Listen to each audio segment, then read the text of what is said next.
ẹ ǹlẹ́ ń bẹ̀ ń gbogbo ọmọ káàárọ̀ oòjíire nílé lóko lẹ́yìn odi. Èmi Adérónkẹ́ ọmọọba náà ní lórí ìkànnì ìlera pípé. Lónìí mi ì fẹ́ ṣe alápá kan, mo fẹ́ ṣe ṣọ̀tún ṣòsì má bàbí kan jẹ́. Nítorí náà lónìí ohun tí mo fẹ́ sọ nípa rẹ̀ ni ìṣòro tó jẹ́ ti àìlera, ìṣòro àìlera tó jẹ́ ti àwọn ọkùnrin. Ṣé mọ̀ pé mo promise yín pé ní kòpẹ́kòpẹ́ màá ṣe tàwọn ọkùnrin náà. tó léléyìí o, àtìyálélé àti baálélé gbogbo yín kẹ́ wá nǹkan kẹ́ fìdílé, nítorí pé ọ̀rọ̀ yìí kan àgbààgbà ó kan ààrẹ. Bó ṣe kángun sọ́kùnrin bẹ́ẹ̀ náà ló kángun sóbìnrin o, àtòyè yín. Ohun tí mo fẹ́ ká yànnàná ẹ̀ lónìí, ibi tí mo fẹ́ ká ti bẹ̀rẹ̀ lórí ìtàwọn ọkùnrin ni àìṣedéédéé àwọn ọkùnrin nígbà ìbálòpọ̀. Kọ́kùnrin ó má lè ṣe bó ti yẹ lásìkò ìbálòpọ̀. Ṣé rí àìṣedéédéé yìí kò ní í ṣe pẹ̀lú ọjọ́ orí o, kò sí ìgbà tí kì í kan ọkùnrin, kò sì sí wípé nǹkan tó yẹ káwọn ọkùnrin ó máa bò mọ́ra tàbí kí wọ́n máa lámọ̀ pé àwọn ọkùnrin ní ego gan. But mo fẹ́ lè kí n má tàn yín, tí a bá kó 100 ìdílé sílẹ̀ lọ́wọ́ ẹ̀, bí 50 bí ìlàjì gééré nínú àwọn ìdílé ọ̀hún ni wọ́n ní ìpèníjà àìṣedéédéé nípa ìbálòpọ̀. Tóbìnrin wà lọ́tọ̀ o, ṣùgbọ́n a ti ń sọ lórí obìnrin, a ti ń sọ àwọn nǹkan lórí obìnrin látijọ́ yìí. Mo fẹ́ bọ́ sí orí àwọn ọkùnrin díẹ̀. Ṣé rí àìsàn yìí, kọ́kùnrin má lè ṣe déédéé nígbà ìbálòpọ̀ yìí, ó ní agbára gan, ṣùgbọ́n nǹkan tí ò tún pọ̀ náà ni, torí ó pín sí oríṣiríṣi ọ̀nà. Kì í ṣe lọ́pọ̀ ìgbà, kò really ṣe, it's not that much physical issue. Lóòótọ́ physical nítorí physical thing ni, bọ̀ kì í ṣe pé physical pé tí gbogbo ayé lè rí. But it's more of psychological and emotional thing. Ṣé rí bàbá Bíọ́lá tó ti mọṣẹ́ ṣe dáadáa, tó ti ń gérin tíyàwó ẹ̀ ti ń gbádùn ẹ̀ tipẹ́, kó wá di ẹ̀ẹ̀kan náà, kó wá di fọwọ́pa, kò ní pẹ́ dìde, bá ṣeré díẹ̀, nǹkan ti dé o. Ẹ fura o, ìfura lògùn àgbà. Tó bá wá lọ jẹ́ pé ìyá Bọ́lá ń tiẹ̀ wá jẹ́ ẹni tó jẹ́ pé ó ti gbogbo kínní ti dùn mọ́, àbẹ́ tó jẹ́ pé ó wà sexually active, wàhálà wà o. Tí ìyá Bọ́lá wá tó wá lọ ṣàfikún, tó wá lọ jẹ́ lẹ́nu rézọ̀, tó di tí bàbá Bọ́lá ní ẹgbẹ́jọ́ ẹjọ́ ẹ sún sọ̀hún jàre, kí náà ń gbẹ́jọ́, kí náà ń gbẹ́jọ́. Ó jẹ́ gẹ́gẹ́ bí ọmọ ọwọ́ ni, ẹ̀dẹ̀ máa ní kán gbẹ́jọ́, kán bá ṣeré, kí ló dé? Ṣé òun wá jẹ́ gẹ́gẹ́ bí tẹ́dí bíà ni? Kí ló dé? Gbogbo ẹgbẹ́ yín wọ́n bá ti rí nǹkan báyìí ẹsẹ̀kẹsẹ̀ wọ́n á dìde. Ó máa affect ọkùnrin yẹn gidi gan, ó máa affect ẹ̀ psychologically, ó lè jẹ́ kó ní trauma, ó lè jẹ́ kó wà depressed. So ẹ̀yin obìnrin tẹ́ bá ọkùnrin tó ń ṣe bẹ́ẹ̀, ẹ má attack wọn, ẹ kàn help wọn ni, kì í ṣe tẹ́ máa gbégbóná fún wọn, tẹ́ máa wá ṣe bí wípé àwọn náà mọ̀ọ́mọ̀ jẹ́ kó rí bẹ́ẹ̀. Even káwọn ọmọ gan má tiẹ̀ jákúnra, ẹ̀yin ní kẹ́ dìde kẹ́ bá wọn jákúnra, torí bídìí bá bàjẹ́ tó lédìí ládàá, ó jọ máa dà, ẹ̀yin méjèèjì lẹ́jọ́ máa fojú fin. So lápá yẹn ni ẹ wá jẹ́ ká wá bọ́ sórí oríṣiríṣi àìṣedéédéé ọmọkùnrin, àwọn nǹkan tó máa ń fà á, àwọn oríṣiríṣi nǹkan tí ó máa ṣe ọkùnrin tẹ́ a fi máa mọ̀ pé kò lè ṣe déédéé. Èkíní ni desire disorder. Nígbà míì tọkùnrin bá ti ń dàgbà, testosterone wọn ó lè ti bẹ̀rẹ̀ sí ní run low, a máa ń pè ní low T. Tí low testosterone bá ti wà, nǹkan àti ní ìbálòpọ̀ ó lè má fẹ́ lọ wo ọkùnrin yẹn mọ́.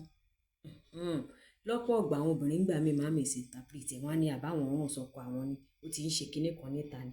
Ẹ tètè rọra pé bí olólùfẹ́ kẹ́ mọ̀, tí ó bá yẹ pé kò ń ṣe mọ́ ni, ọ̀nà wà tí wọ́n á ti fi tètè ràn lọ́wọ́ láti boost testosterone yẹn, so that a tún bẹ̀rẹ̀ sí ní jẹ́ nǹkan tó máa wù yẹn wà. Ṣùgbọ́n yẹn ò kì í máa ń tètè fáwọn ọkùnrin ní ego àbí issue àbí wàhálà kankan. Ètò jẹ́ pabambarì bẹ́ẹ̀ ni arousal disorder ni mo sọ lẹ́ẹ̀kan, bá ń fọwọ́ ra, ẹ bá ń gbẹ́jọ́. ó wá tún pín sórí ìyẹn náà tún pín sí bí oríṣi méjì bákan. Ṣé ẹ rí arousal disorder yẹn gangan ló ń jẹ́ impotence? Ṣé ẹ rí pé kí gbogbo misconception táwọn èèyàn máa ń níbi wípé ọkùnrin tí ò bá lè fún ìyàwó ẹ̀ lóyún ló wà impotent. Ọkùnrin tí ó kíní ẹ̀ ò lè dìde. Ẹ rántí pé nígbà kan máa ń pa àwọn kan ní ẹṣin inú ìwé tí ò lè takútù, ìyẹn ló ń jẹ́ impotence. Ọkùnrin mi lè ti máa ṣe dáadáa tẹ́lẹ̀ o, all of a sudden kó má kàn lè ṣe dáadáa mọ́. Erectile problem nìyẹn. Ọkùnrin mi dẹ̀ rèé, ó lè jẹ́ pé kó bá kàn ti rí nǹkan kan lára ìyàwó ẹ̀ báyìí, kíní tà ń wí ẹsẹ̀ kẹta yà á ti nà ṣọṣọṣọ lábẹ́ aṣọ, kó wá di pé kò lè nà mọ́, àfi tán bá ra ródóródó, àfi tán bá sàásàásà bí oògùn kó tó lè dìde. A ti mọ̀ pé nǹkan míì ti ṣẹlẹ̀, wàhálà kan tún nìyẹn. Inability to have an erection or to sustain an erection, erectile dysfunction ìyẹn kan. Then kan wá wà níbẹ̀ náà tá à ń pè ní Peyronie disease. Ìyẹn ò common púpọ̀. Ìyẹn wà fún àwọn ọkùnrin tí nǹkan ọmọkùnrin wọn ò lọ sàn tó jẹ́ pé bó ṣe kọ́ rèé, àbáwọn tó pàpà wá kọ́ ẹ̀wò nítorí báyìí tó ti lọ sí bí 60 degree. Nǹkan tó máa ń fà ni pé kí ẹ̀jẹ̀ tó flow lọ sí gbogbo ibi tó curve yẹn, ó máa ń ní àwọn gan lára ń gbà mí ò máa ń dùn wọ́n. Tó bá wá lọ, ó máa ń rí pé kíní yẹn slow, ó máa ń jẹ́ kó ní erectile dysfunction. Torí wípé flow ẹ̀jẹ̀ yẹn kò máa ń sábà yá bó ṣe yẹ kó yá nígbà míì, ó máa ń jẹ́ kó ní erectile dysfunction. Ìgbà míì kò ní wọ́ púpọ̀ o, ṣùgbọ́n tí nǹkan ọmọkùnrin wọn bá dìde tó yẹ kó fi nà ṣọṣọṣọ bó ṣe máa wà rèé o. Ṣé iná rí i pé issue wà ń bẹ? Torí wípé a máa ń pè àwọn nǹkan kan ní fibrous plaques, àwọn bíi scar tissue tí ò jẹ́ kí ẹ̀jẹ̀ kó flow bó ṣe yẹ kó flow sínú nǹkan ọmọkùnrin. Ara erectile dysfunction kan náà nìyẹn. Òun náà la tún máa ń pè ní penile curvature. Ìyẹn ni nǹkan ọmọkùnrin tó ṣe kọ́ńkọ́rọ́ bí akọ́rọ́. Ká tún wá bọ́ sórí orgasm disorder. Ìyẹn wá pé bí ọ̀nà méjì.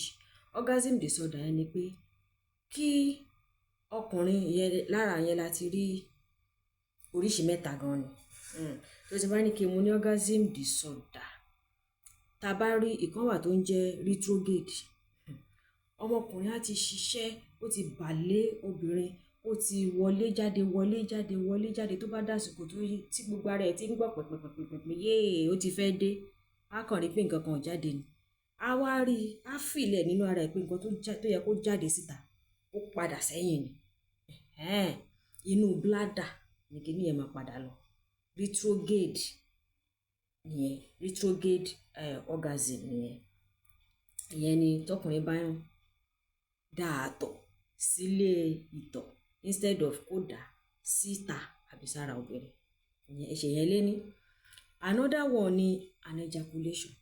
Ó dé ibi tó máa ti reach orgasm gan yìí báyìí. Nǹkan kan ò bá jáde.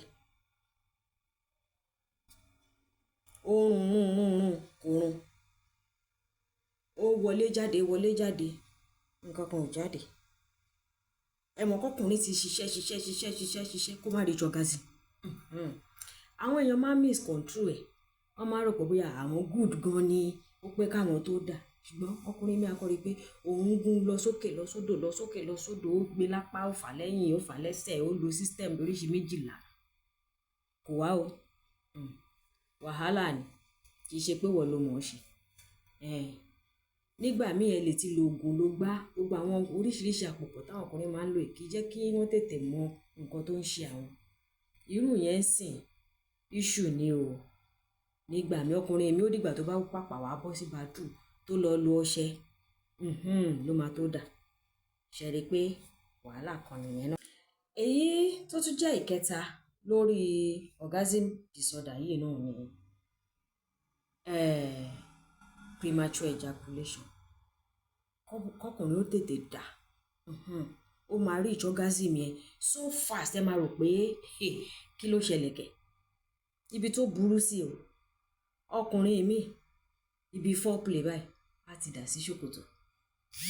ọkùnrin mi lẹ́yìn foreplay tó bá ṣì ń ṣe pé àwọn sì fẹ́ wọlé kó tó wọlé báyìí tán ọmọbìnrin yẹn ló máa da gbogbo ẹ̀ sí. Tẹ́ ẹ bá rọ́kùnrin tí ò fẹ́ ṣe tó ń ṣe foreplay tẹ́lẹ̀ tó ń hide foreplay tó kò sáré kíyàwó ẹ̀ mọ́lẹ̀ tó ṣe gidigidigidi ó ń sá sẹ́yìn ìka kan premature ejaculation ni lọ́pọ̀ ọgbà kò dáa rárá. Àwọn la máa ń pè ní indomie men 2 minutes ni àti foreplay àti penetration 2 minutes ni ó yẹ ẹ̀yin náà lẹ́nu. Obìnrin ò tiẹ̀ tí ní rẹ́dì kò tiẹ̀ tí bẹ̀rẹ̀ nǹkan kan á ti ṣe wẹ̀sì ẹ̀rí obìnrin mi ó máa fi bínú ti ọkùnrin yẹn dànù ni wàhálà bẹ̀rẹ̀ nìyẹn o. Ẹ̀yin ọkùnrin nílé ẹ mọ̀ lára yín tẹ́ ẹ mọ̀ pé kíní yìí ń ṣe yín ẹ̀ ń gbọ́ báyìí o. Nǹkan ní gbogbo ẹ̀ pátá ló dẹ̀ ní correction ṣùgbọ́n gbogbo lọ gbégbá gbogbo tẹ́ ń pòpò tẹ́ ń mu àbí àwọn oògùn ẹ jẹ́ ká ṣọ́ra. Ọ̀nà pọ̀ lọ́nà tó safe tí wọ́n lè fi ṣẹlẹ̀. Another one ni priapism. Ìyẹn máa ń ṣẹlẹ̀ lẹ́kọ̀ọ̀kan ó rí àgàn very very scarce. Ìyẹn ni pé kí nǹkan ọmọkùnrin ó déédéé náà síbẹ̀ ó dúró ni kò wálẹ̀ o. Ṣẹ́rí tí mo pè ní anejaculation lẹ́ẹ̀kan nǹkan lè má jáde ìwà rẹ̀ lè ṣe lọ́lẹ̀ ṣùgbọ́n ṣẹ́rí priapism wákàtí kan wákàtí méjì wákàtí mẹ́ta wákàtí mẹ́rin ẹlòmíì àdó hospital wọ́n á ṣe torí ẹ̀jẹ̀ tó wọnú ibẹ̀ yẹn ó dúró síbẹ̀ ni brain ẹ̀ ò sọ fún pé kò sí nǹkan tó send signal sínú brain yẹn pé ó yẹ kó tètè padà kò sí. Ṣé wá rí i pé wàhálà á wá dúró lọ́sibítù nígbà mi ó kàn dára ní incision kékeré ní mara fi síbi vessel tó gbé ẹ̀jẹ̀ wọ ibẹ̀ yẹn tó máa rọra release ẹ̀jẹ̀ yẹn kúrò kára ẹni yẹn tó balẹ̀. Lọ́pọ̀ ọgbà priapism lè mú àwọn ẹlòmíì kan há sínú obìnrin tó yìí ń ṣiṣẹ́ lọ lọ́wọ́ kò ní lè jáde mọ́. Kì í ṣe gbogbo ẹ̀ náà ni ó kú jẹ́ pé wọ́n kàn wọ́n pa àbí mágùn nígbà míì o.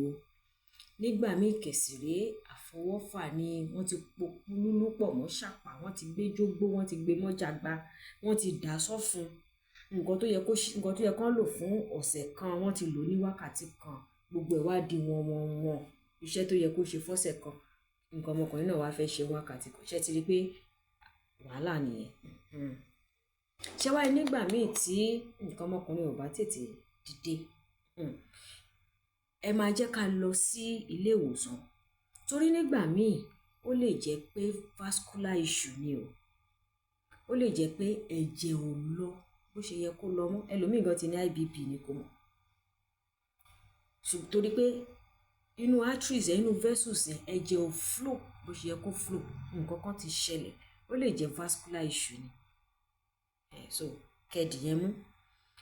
Àwọn nǹkan tí ọkùnrin máa fi wá mọ̀ rèé tí nǹkan bá ti tí àìṣedéédéé ọkùnrin níbi ìbálòpọ̀ tóun bá ti ń ní àwọn àìṣedéédéé yìí normally tọkùnrin bá fẹ́ tó bá jí láàárọ̀ bóun gan ṣe ń jí ló yẹ kí kinní yẹn náà kó ṣe kíni kó jí. Ọkùnrin mi nígbà míì gan lóru tó bá yí kinní yẹn gan á dìde mọ́ lára ni tó bá ti wá notice pé kò sí yẹn mọ́ ń bẹ̀ tètè fúra o. Tó bá ti di wípé òun wá kíákíá láàrin ìṣẹ́jú méjì ìṣẹ́jú mẹ́ta fúra. Tó bá ti di pé kó dìde ó di gbé jókà mọ́rò fúra o. Tó bá ti di pé òun fẹ́ dà ó ń padà sẹ́yìn nǹkan míì náà ni àti mo oríṣiríṣi nǹkan tó lè ṣe gbogbo nǹkan tí mo kà yìí tẹ́ bá ti rí pé ẹ ti ń ní ìkan tàbí méjì nínú ẹ̀ ẹ má jókòó lé yes a mọ̀ pé èèyàn ọkùnrin ṣe mọ̀ dáàdì wa nìyẹn ẹ má dẹ̀ sọ pé ẹ fẹ́ máa parọ́ fast ni kò jẹ́ kẹ́ ẹ súnmọ́ mọ́ mi ọdún mélòó lẹ fẹ́ fi fast tẹ́ bá fẹ́ sá sẹ́yìn yẹn ó rẹ̀ mí ni mo ti dé láti fi iṣẹ́ mi lè ṣe nǹkan kan lẹ́nu ẹ má gbóúnjẹ alẹ́ yín fólógbò jẹ torí kò ṣeé fi sára kú o Ọlọ́run ẹ̀jẹ̀ ló ń flow lára everybody o ẹ má jẹ́ ó di gòbé mọ́ yín lọ́wọ́. Ẹ má fi pride sí, ẹ má fi ego sí, ẹ má jẹ́ kó tì yín lójú. Ṣe ni kẹ́ tètè wá ọ̀nà àbáyọ.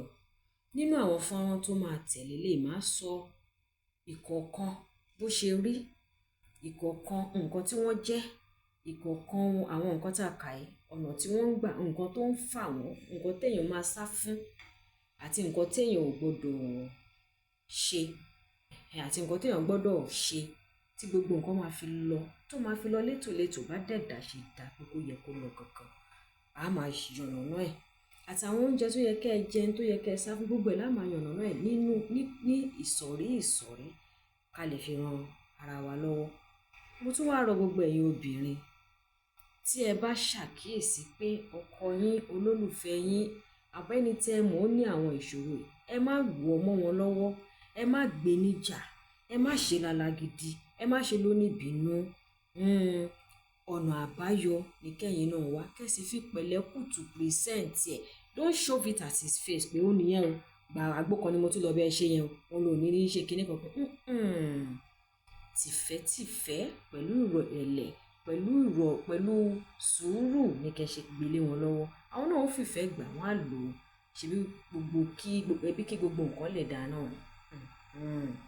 Tó kò ní jù báyìí lọ lórí ìlera pípé lónìí. Ṣẹ́yìn ọkùnrin ti wá rí i pé mi ì pa yín tì, mi ì dẹ̀ sọ pé báwo ni tiyín ṣe jẹ́. Adérónkẹ́ o, kò lómi ìlólódì kan o, tọkùnrin tóbìnrin gbogbo yín ni mo wà fún. Àìsàn ò ní ṣe wá o, a ní rí ìnira, a sì ní rógun àìsàn. Tó ẹ darapọ̀ mọ́ wa lórí ìkànnì wa ní orí YouTube lórí ìlera pípé. Ibẹ̀ ni lálà tí máa lù jákutuku ti máa wò. Tó ó dìgbà kan náà, ire o.